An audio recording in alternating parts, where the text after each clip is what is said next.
Hi, I'm Sherry, and this is Carl, and we're Knowing Through Growing, and today we are interviewing Jason Hunt. He's a Kriya Yoga initiate, a Awakening the Illuminated Heart teacher, and School of Remembering teacher.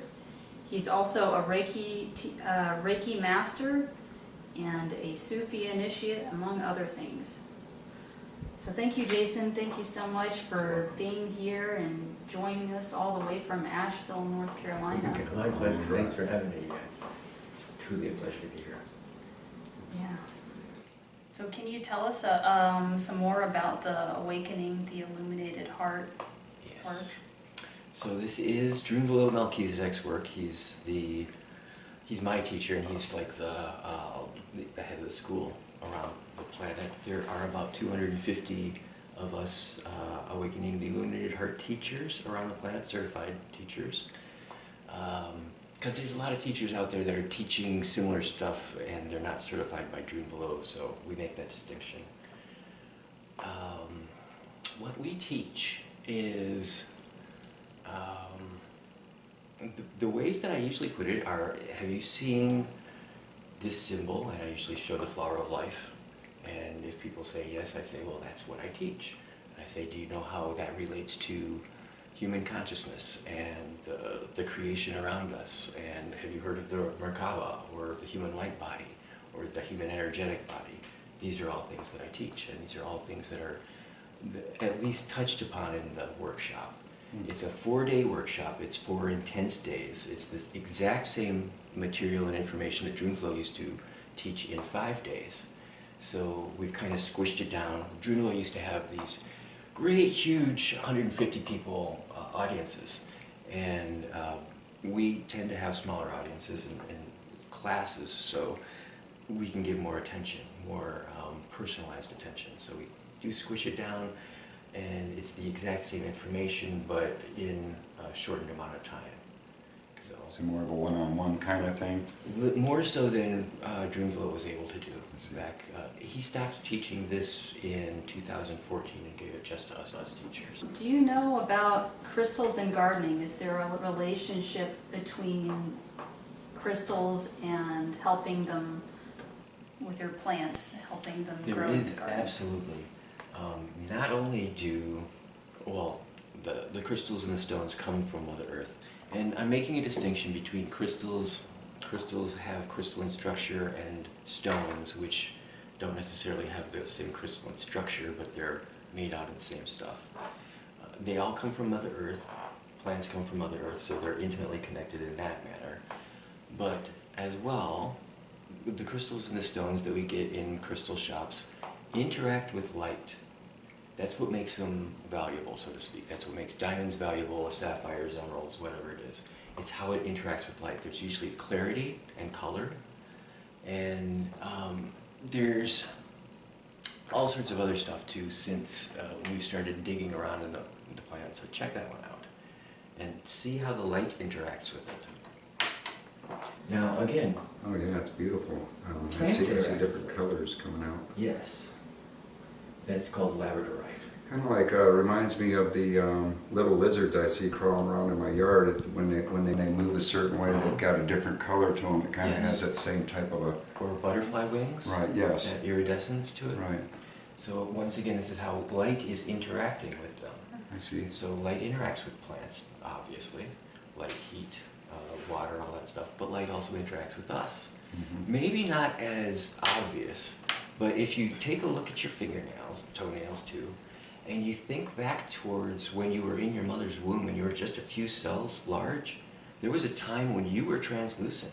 Your entire body was translucent. Mm-hmm. It still is. It hasn't changed. It's just gotten bigger and thicker. So when you were a kid, did you ever take like a flashlight and shine it through your Yes, yes. Like you could see the little veins in there. You can see the bones in there? Yeah. Mm-hmm. Yeah. Yeah. It's still the same way. The sun light that comes and hits us, it moves through every cell in our bodies, moves literally through our bodies. Right. But we tend to, again, either not think about that or stay indoors, or we just haven't put 2 and 2 together, so to speak. I see. So light affects us. Light affects the plants. Light is what makes these crystals beautiful. there's a slight miracle that's happening, that Mother Earth would create these stones and crystals in this red, orange, yellow, green, blue, violet spectrum, which is the exact spectrum that our eyes can apprehend and see as color. She doesn't make them in infrared or ultraviolet colors, at least that we know of. We'd have to have instruments to pick that up. So that in itself is a miracle. There's the entire electromagnetic spectrum out there. We see less than 1% of it, and she's creating these stones and letting us dig them up just in, I mean, it's way beyond the workings of chance, if you're following me. Yes, I am. So in relation to plants, where the vibrational energy of plants, are there certain stones that have a frequency that would interact with plants in a way that to help them grow? Or one of the easiest ways, I would say, would be to take a good clear quartz crystal and program it. Okay. And have it talk to the plant, or, for instance, give love to the plant. And it can do this when you're there, but the beauty of it is when you're not there as well. It'll keep doing that. Can you explain to me how we would go about programming a crystal for that? Yes. No, that would be... Absolutely. It's very, very easy. So crystal it's got a limit to the number of programs that it can take. And this is Marcel Vogel's work. This was actually in the Secret Life of Plants book. He talks about this a little bit because he worked with crystals. He was working with IBM. And he did a lot of research with crystals and found out that they have a limit to the number of programs that they can take. Their white plant grow abundantly and produce fruit or whatever it is abundantly. I would ask the crystal to spread abundance or to radiate abundance to this plant. And just put my focus on the crystal, and I do it for one breath. So think and feel abundance to the plant, abundant growth, healthy growth, for one entire breath, in and out. And it will do that as long as you ask it to, until somebody or yourself comes in, erases it. Okay. Now, you would have to start out with a cleared crystal. And how would you know that the crystal was cleared out? Is there steps that you can take to clear them before you program them? There are. When I bring a crystal home from a store, if you get it from the mine, this is not nearly as important. But in stores, they're usually handled by other people. So I usually just run it under water, and I use Dr. Bronner's soap, which is a biodegradable old hippie type soap. Okay. And it just cleans off all the, not only actual goo like finger oils and stuff like that, but running it under the water also clears it. You don't need to do this. People talk about putting it in sunshine or moonlight, or putting it in seawater, or just in sea salt, and all these ways are viable and they work, but they're really due to our belief structures. Again, Marcel Vogel found out that all you have to do is think clear, and it'll clear. Oh, okay. That does make sense. It doesn't have to be all the rigmarole. Okay. I buried mine in the garden. So yeah, They love that. in the moonlight. And Yes, that doesn't hurt it a bit. So, but that is. I think you make a really good point as far as it's got to do almost like a placebo effect. Sherry's talked about that many times. It has to do with belief structures, actually, and I'll be talking to you guys more about belief structures with the upcoming questions as well, I think. Sounds good. Yeah. Our belief structures, just briefly, are the limits that we have on our reality. There's only one reality, but there's, on this planet, 8 billion different human ways of interpreting the reality. And they're all valid. So it talks about the two truths that exist. There's absolute truth, which we can't really talk about, but it's unchanging, and all words point to it, and all experiences point to it. And then there's our personal truth, which grows and changes with us, and is relative to us. So your truth might be different than mine, different from Sherry's, etc. Then there's other truths like 2 + 2 = 4, which is just Yes. That's an absolute truth, but there's also an equation where 2 + 2 = 6. And that's a new math. Okay. Has to do with geometry. We're not going to go there I right thought it had to do with kindergarten classes in today's school systems, but go ahead. now. Yeah, That's that common core stuff. yeah, the crazy stuff that they do. Yeah. Okay.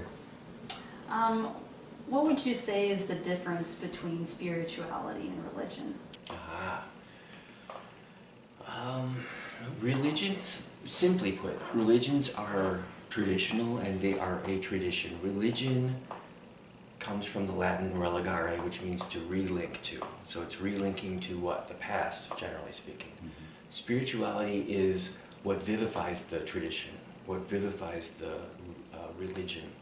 And there's, again, on this planet, spirit has come and to all different cultures, all different times, and it's sprouted in these different ways, these different traditions that we call religions, the Hebrews and the Hindus and the Christians and the Muslims and the Buddhists and on and on. But they're just different aspects of spirit. And from my point of view, they need to be, the traditions and the religions themselves need to be looked at in the context of the culture and the time. Because spirit came to those people at that time with a certain specific message. When you study the different traditions around the planet, you see the commonalities.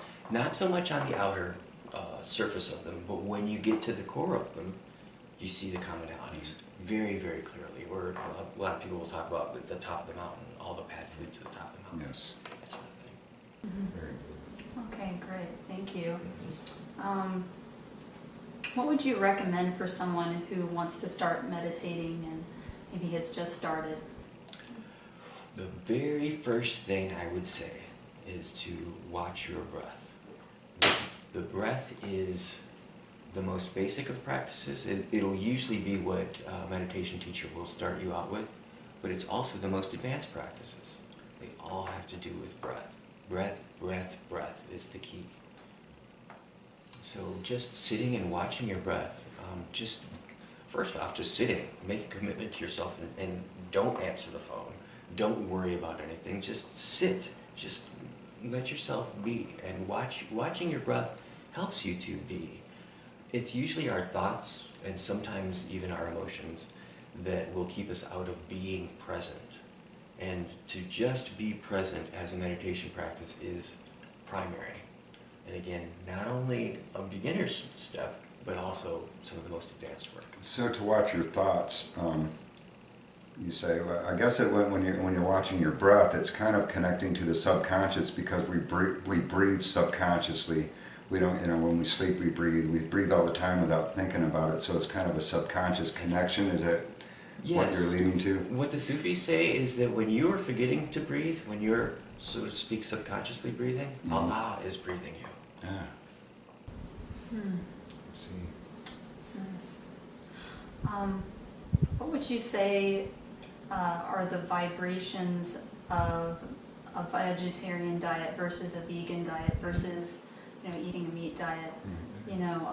Do you think that eating different foods can help us to raise our vibration and raise our consciousness? This can, definitely, absolutely. This is a multi-layered question, so I'm going to give you a multi-layered answer. And so I'll start out by telling you a couple stories, and then I'll kind of wrap back around and tell you what I've learned from my story and other people's stories. So I went vegetarian when I was 18, made a decision to do so, and I didn't have any problems with meat. My ancestors ate meat. I have good sharp canine teeth, and my digestion was fine, everything like that. So my body didn't have a problem dealing with it. It was more of a consciousness choice. And I realized after years of doing the vegetarianism that my ancestors, I was born in Wisconsin. This body was born in Wisconsin. My father was born in Wisconsin as well. I almost have dairy running through my veins. So I went vegan for a short while. And what I found when I was vegan is that, yes, I was raising my vibration. I was very happy, blissful all the time. But what I wasn't was available to other people in a compassionate way. I had a friend come up to me, and this was, you know, an as-if situation. This didn't exactly happen this way. But they were like, you know, my father just got put into a hospice, and I don't know where he is, and my brothers and sisters won't tell me where he is, and, you know, he might die and I will never get to see him again, and I'm really distressed. And when I was vegan, my response would have been like, oh, it's okay, you know, your dad's within you anyhow. You'll see your dad when he dies, and you die, and it's okay, you know, don't worry about it. I couldn't be there compassionately, be present for them. I was floating off the planet, basically. I see. So for me, to be vegan was a little bit too much at that point, at least. Probably still is. Now, since then, one of the things that I tried when I was still vegan, I hadn't figured this out yet. I put a black cap on my head.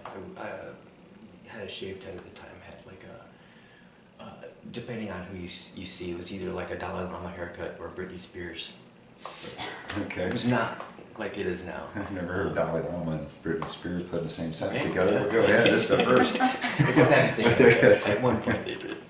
So I had the same haircut for a while, and I remember wearing this black cap to help me remember suffering, to help me remember human suffering, because it was not literally on my head at all. I was floating off the planet. I was just, you know, I was in spacey bliss land, Space and Jason, you know, and it wasn't effective in a compassionate way, once again.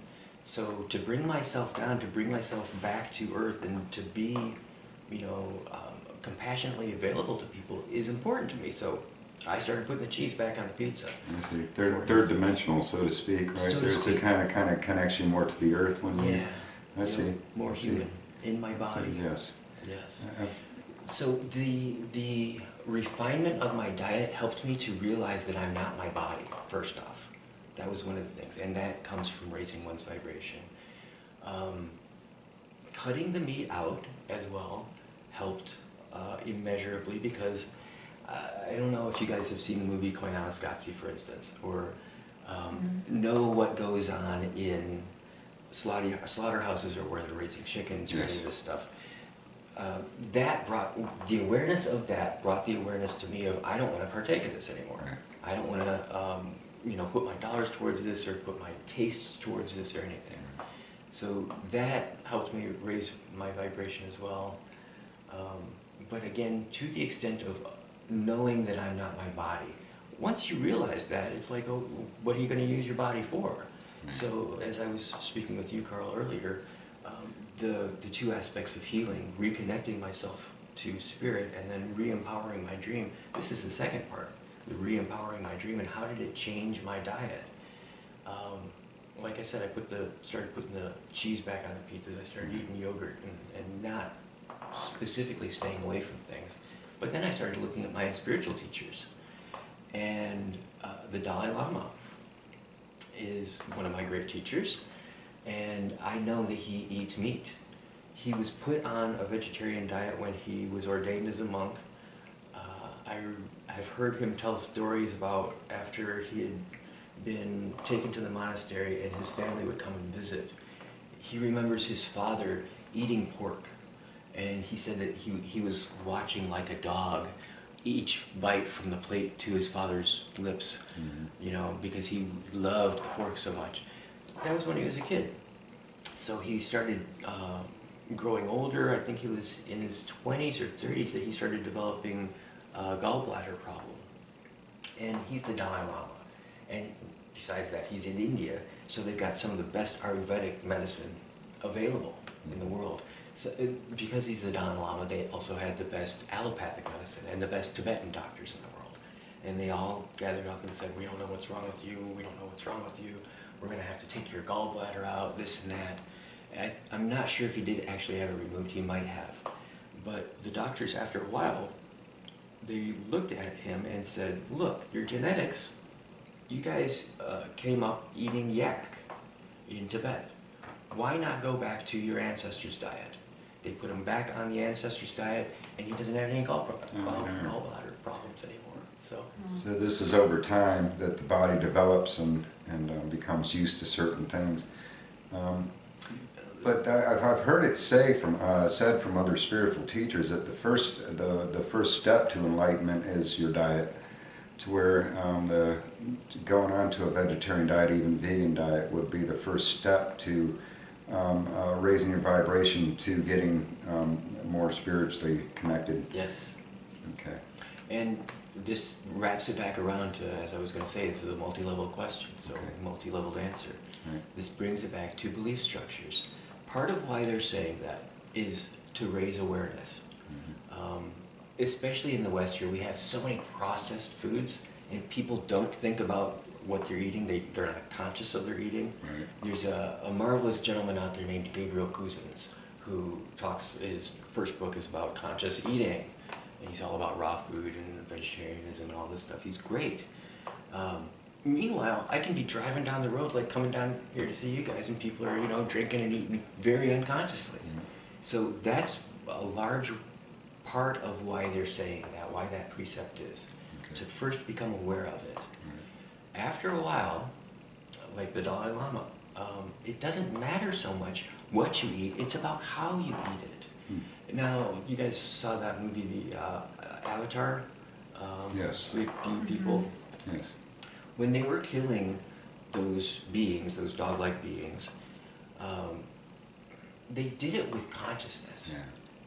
That's how our ancestors used to kill for food. That's how our ancestors used to grow food.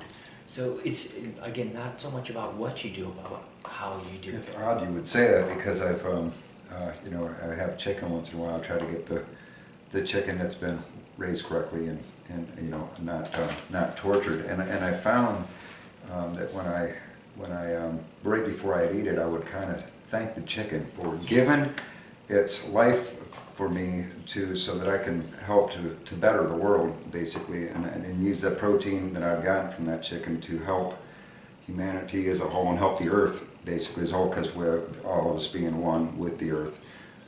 Just something I wanted to say. You just skipped right to the third step, so that's kudos to you. Thank That's you. exactly it. That's just something that I popped off. That's how we need to be doing it. Yes. That's what our ancestors had, and that's where we need to be getting back to. Like the Native Americans, and I guess it would be pretty much any of the natives and Indigenous tribal. peoples. Yep. Yeah. Yeah, they're living in harmony with the earth. And they, again, see it as part of themselves and not separate. It's not a resource to be exploited, or there's so many squirrels out there we can eat. It's not like that. It's a give and a take. They, my ancestors saw the buffalo as the provider, and they used every part of that buffalo, from the eyes to the sinew to the bones, and they respected it as the provider and a brother, the buffalo people and the human people. Side by side, living together. This is how we need to be. This is what Mother Earth and Father Sky are calling us to do. We are so far separated from that in our current society that it's hard to even see it, and it sounds crazy when you talk about it, but it's right there, isn't it? And it's we get so preoccupied, and it's almost like a purpose preoccupation they put upon us with TV, sports, and all these other things. We have to make money. Right, we have to pay make the taxes, money. pay bills. Right there. Yeah, it's Pretty crazy amazing world. stuff right there. So one of the things about this spirituality and these times that we're moving through is to have one foot in each world.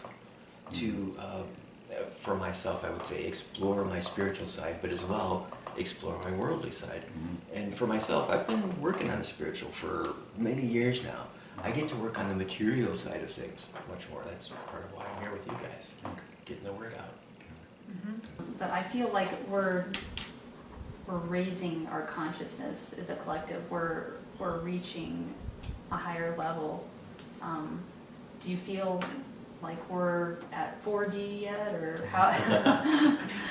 Where do you feel like we are This as is a collective? controversial, and again, Yeah, I know it is. Yeah, it's controversial. It's really good to have definitions for this, because a lot of people talk about 5D.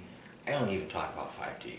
5D is, from my definition, 5D is formlessness, and we can barely talk about it. We can barely even imagine what it is. So we need to be talking about 4D. What a lot of people talk about is 4D, let alone 5D, is what I would call a higher overtone of 3D. Okay. So we need to be clear about what our definitions of these dimensional layers are first off.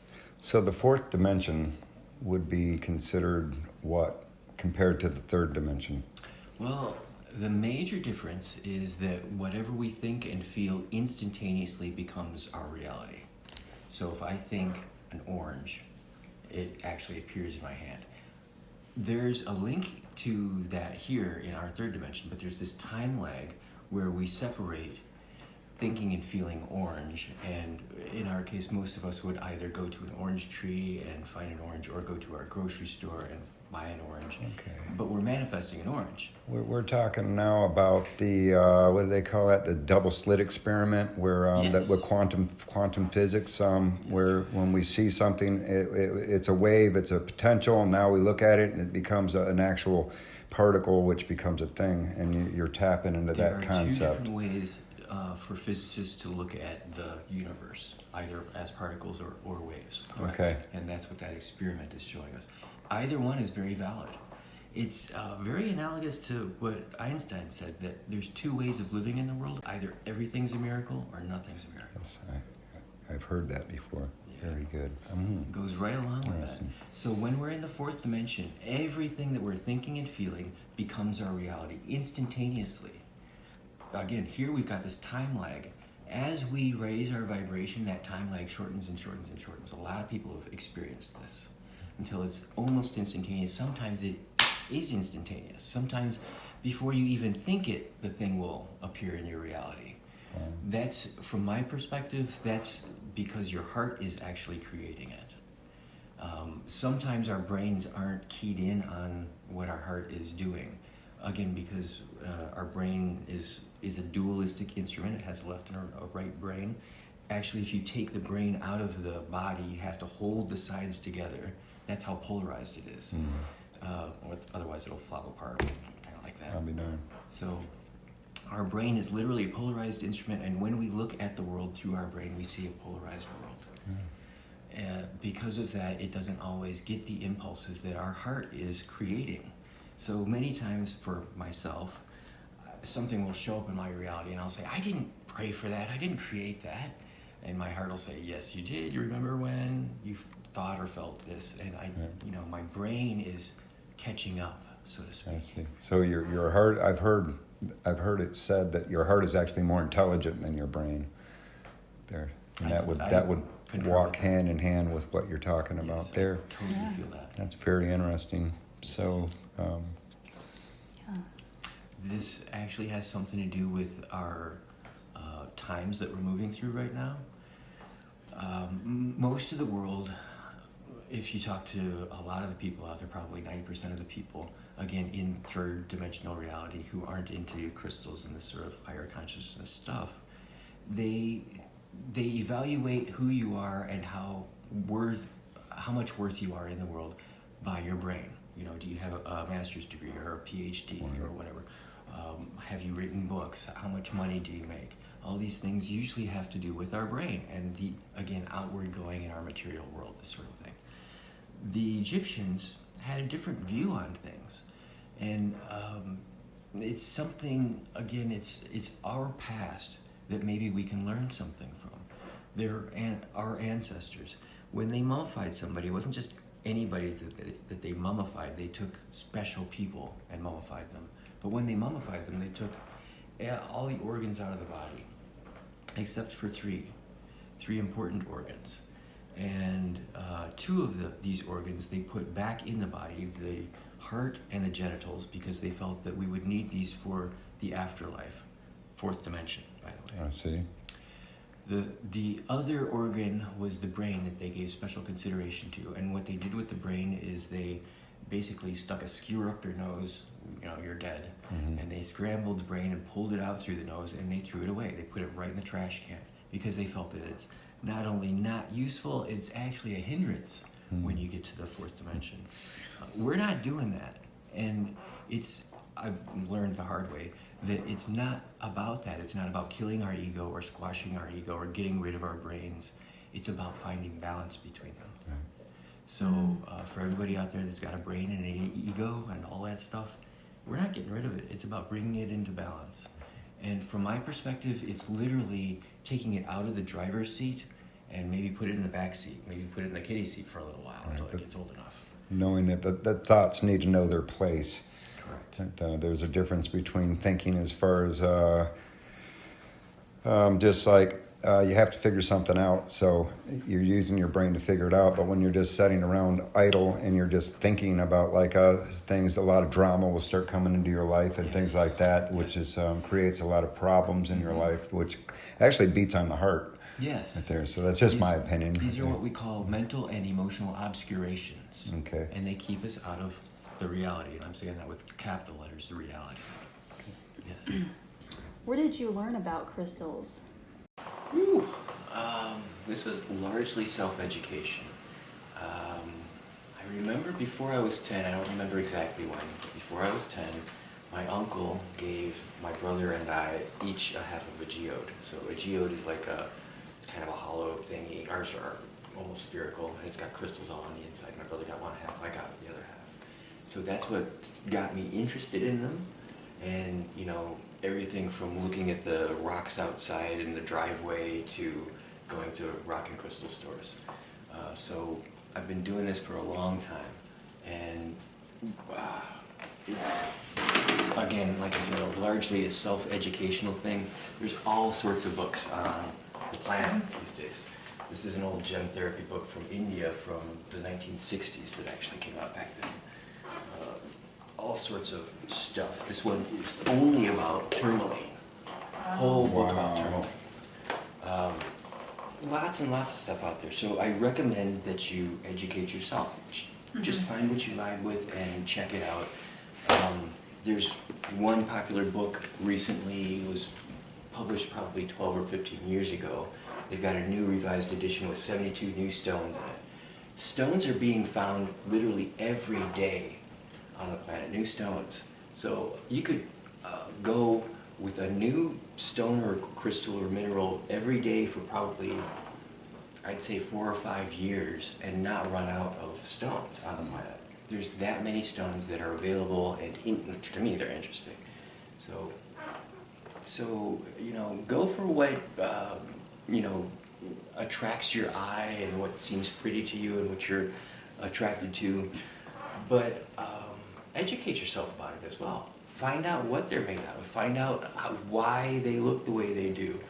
That's what really interested me. And again, understanding how they not only interact with me, but how they interact with the rest of the world, how they interact with other people, plants, the other realms. I heard that, I believe it was Tesla that said that he believed that they were actually alive.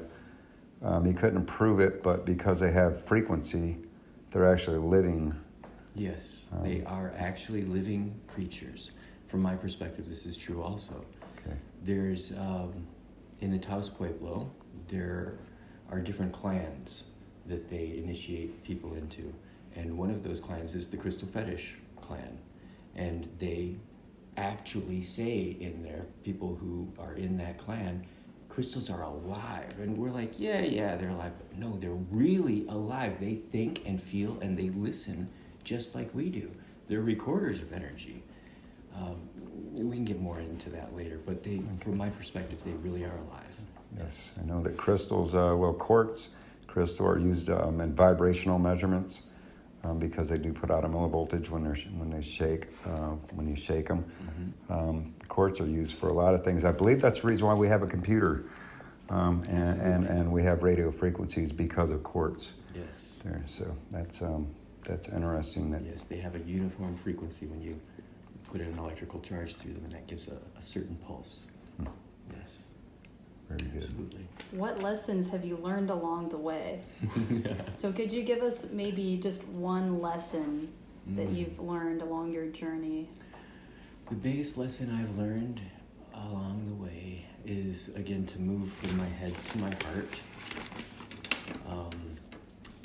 For me, this is really, again, a multi-leveled question, a multi-leveled answer. It's not just that easy. For me, it's about again, practicing this, doing this in regular daily life, doing this when you're in the midst of a traffic jam, or when somebody's upsetting you or whatnot. That's one of the biggest things. But in doing so, in being in my heart, in practicing this, I'm learning to trust myself. That is probably the biggest, most huge lesson that I've gotten in all of 47 years in this body. So you're saying that you've learned to trust yourself because you can better trust your heart than your mind, than your brain, excuse me. Yeah, I'm even learning to trust my brain, which from my perspective is remarkable. Okay, so then that would be because you've got a better balance between the heart and the brain, and as a result of that. Part of it. Okay. It's also for me. I'm. This might go over your head, but if it does, let me know. Okay. I'm purifying my vibration. I'm refining my vibration, and I'm eliminating obscurations, mentally and emotionally. As I do that, I'm again learning to trust myself. In learning to trust myself, I'm learning to trust the world as well. These are supposedly trusting ourselves and trusting the universe, trusting the universal process, trusting God, whatever you want to call it. These are the two main human issues that we have on the planet, and they're both trust issues. So that's where my work is at. That's where the focus is right now, and it is effective. There is an end to suffering, and there is a purpose for being here. There's meaning to life. Right. It's not necessarily the meanings that we're taught or that we're thinking that it's going to be, but it's in being in our hearts and in loving one another, we come to learn and live the meaning and purpose of life. Purpose, that would be a good thing to understand what is my purpose. That is one of the things I've been working on for quite some time now. It's going to be different for each and every individual, but on a general level, we are making a beautiful world of beautiful people. Yes, it's growing. I could feel it. I could feel it strongly. So it's awesome. Yeah, we have to find it ourselves, right? It can't be taught to us what our purpose is. Yes, correct. Yeah, exactly. I agree with that 100%. Yes, and we're all individuals. I think that somebody said once there's a religion for every human being. Yes. Muhammad said that as many souls as there are, there's that many souls paths to Allah. Right. Exactly. Yes. I'll be darned. Yeah, I've heard it put in a different way, but it's the same thing. And these are all very spiritual people who've done a lot of study and come with these same conclusions. Yes. Mm-hmm. It's an inside job. That's what it comes down to. Inside job. Yeah. We won't bring that up. Uh-oh. But there is honor amongst thieves as well. Yes, and when you know someone, you know that they know because you know. Right. Yeah. Yes. God. This question has been kind of controversial in the spiritual community. Some people say you need a spiritual teacher. Others say you don't. What's your take on that? It's kind of like I'm learning some Taoist stuff recently, and they say that there is the path of doing before there's the path of non-doing. Mm-hmm. The Taoists are all about non-doing and wu-wei and whatnot. It's a Chinese term, but it's you have to learn how to do first. So what my Sufi teachers say is that now, this period in history is when we need more teachers and gurus than ever, so that we learn that we don't need teachers and gurus. So that we learn that the teacher and guru is within us. There's so many traditions on the planet, but once again, we are universal beings. And we come, again, this might be controversial for some folks, from my perspective, every person on the planet comes from elsewhere. So we bring that universal beingness to this planet, forget about it, think that we're an individualized, encapsulated in flesh being, and then gradually remember our way back to our unlimited beingness. So in doing so, we will probably take a teacher, maybe enter a tradition or a religion even, and take those paths, but there's the path of the path before you get to the path of the non-path, so to speak. I think Bruce Lee said, ultimately, self-help is the best help. Yes. That's I right would there. even say the only help. Right there. Okay. Yes. Yes. Well, in a sense, it's the oneness of it all. Yes. It is. It looks like there's others out there. Right. But this is part of the illusion. It's a really good illusion, and let's play it for what it's worth while it's here. Right. But in the meantime, let's understand that maybe there's something else going on, and to see that, to at least search for it, and then see it. Very interesting. Very interesting indeed. This question comes from Jacob, who took one of the AITH classes with us. What has been your most memorable AITH workshop? Wow. It's interesting that this comes from Jacob, because not only was he in attendance, it was his mother who facilitated it, hosted it. It was in her basement, and their basement of their house. So that was in South Atlanta, and this was in October of 2016. Part of what made that so memorable was, again, Jacob's mother Anna's hosting of it, and how it was just, it was very homey for me. She made me feel right at home, and she was very nurturing. She would make me breakfast. I don't usually eat breakfast. She would make me breakfast and lunch and dinner and all that stuff. And to be there in the house with everybody in a very comfortable environment was excellent. So I would like to do other ones, not necessarily in Dr. Anna's house, but in people's houses and or retreat centers, where people can relax and they don't necessarily have to go back home or go back to the hotel or whatnot. When people can be all together like that, it really lends itself to the vibe. Thanks. And then another question from Jason. What has your journey been like? It's from Jacob. Yes, from Jacob. Okay. So you can answer that however you like. What has my journey been like? This is asking me to subjectively judge and evaluate my journey, and I'm not going to go there. This is another thing that I've learned over the while, is that my assessment of things isn't necessarily true. So rather than tell my story and what I think about it, I'm going to understand that even the pitfalls and imperfections, quote unquote, were perfectly placed by spirit or my higher self or my gurus, however you want to put it. And that might not have been easy. It certainly wasn't easy many times. And yet it was entirely worth it, because it's brought me to the awareness that I have here and now. That same awareness, whatever journey I've been through, whatever oneness, or the Sufis call it Tawheed, the vision of unity that I have, is within each and every human being. It's within each and every living being, item, creation, whatever it is. Because there's only one spirit that's moving through here. But it's been a long, hard journey to get to that point. So that's about as much of an assessment from my brain as I can give you. It's been perfectly placed, but it's been not so easy. A lot of times people think when you get onto the spiritual path that it's going to be all rainbows and unicorns and sparkles, and they sometimes falter when they realize that it's not that. Right. And begin to have bad days and don't know how to deal with it. So for me, that's one of the remedies truly that the spiritual path brings, is an amelioration of, again, mental and emotional obscurations. All the stuff that the Taoists would say, the artificialities that we gather to us.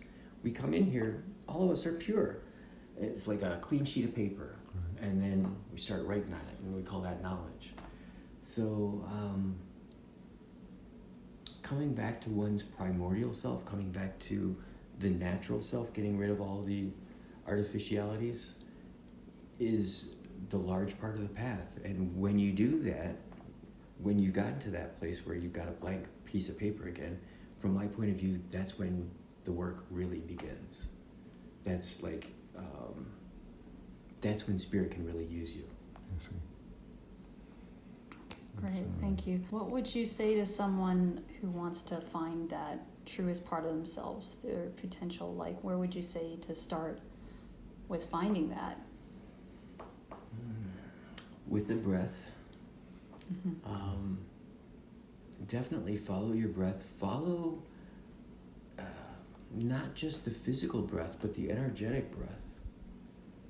You know, the Hindus have a word called prana, and it means life force energy, but it also means breath. They divide the prana up into 5 different pranas in the body. There's the digestive prana, there's the prana that makes you think, there's the prana that makes you go to the bathroom and excrete things.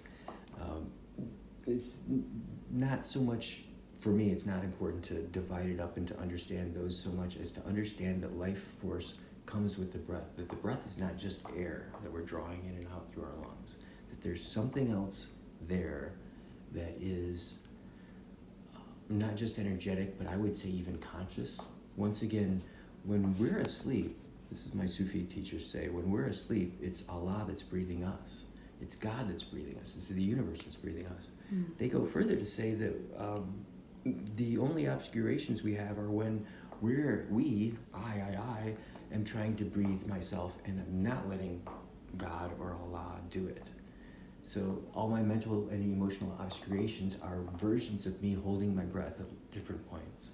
And if I can let all of that go, then I can come back to a clean, easy, natural breath. This is the goal of the Buddhists, the yogis, the Sufis, Native Americans. I learned all of this stuff through my Japanese teachers. So as far as I can tell, once again, the breath is not only the most basic, but the most advanced teachings. It does seem to be in amongst a lot of different, every meditation I've ever heard of starts with the breath.